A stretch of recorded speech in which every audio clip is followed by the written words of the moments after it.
ஏதோ ஒரு அல்பாசையில் இந்த கேப்சிகத்தை வாங்கி வச்சுட்டு இதை வேறு சைடு இன்க்ரீடியண்ட்டாக யூஸ் பண்ணி மெயினாக யூஸ் பண்ண தெரியாமல் என்னடா பண்ணுறதுன்னு என்ன மாதிரி நீங்களும் யோசிச்சிருந்தீங்கன்னா இதை ட்ரை பண்ணி பாருங்கள். இது உண்மையாகவே டேஸ்ட் அல்டிமேட்டாக இருக்கும். நான் சொல்ல நீங்கள் ட்ரை பண்ணிட்டு சொல்லுங்கள்.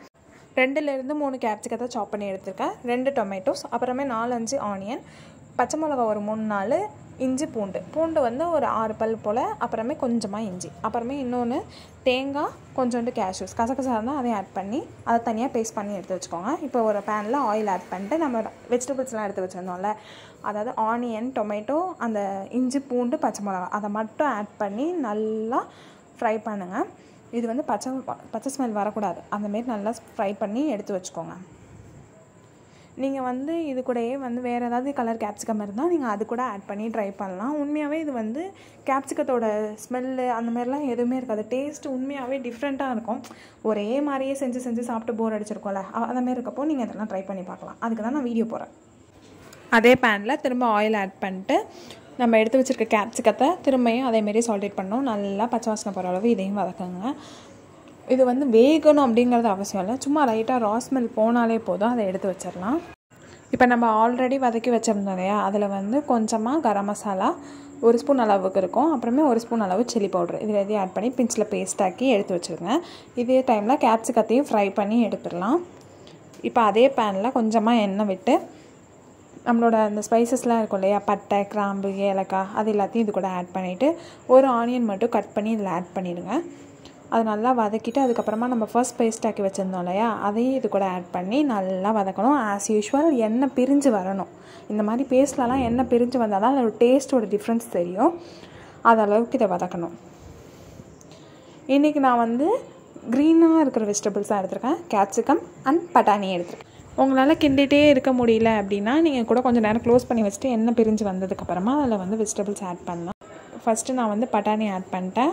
இப்போ வந்து அது ரொம்ப ட்ரையாக இருக்குல்ல, அதனால் ஒரு டம்ளர் அளவுக்கு தண்ணி ஆட் பண்ணியிருக்கேன். அது கூட இதை நான் ஆல்ரெடி 3 to 4 ஹவர்ஸ் சோக் பண்ணி 4 விசில்ஸ் விட்டு தான் ஆட் பண்ணியிருக்கேன். இப்போ இதுலேருந்து லைட்டாக பபிள்ஸ் வந்தால் போதும்.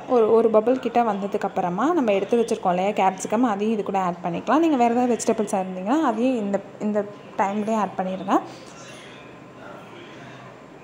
பார்த்திங்களா, பார்க்கவே எவ்வளோ கலர் அழகாக இருக்குல்ல. எனக்கு இந்தமாரி டிஃப்ரெண்ட்டாக ட்ரை பண்ணி சாப்பிட்றது ரொம்ப பிடிக்கும்.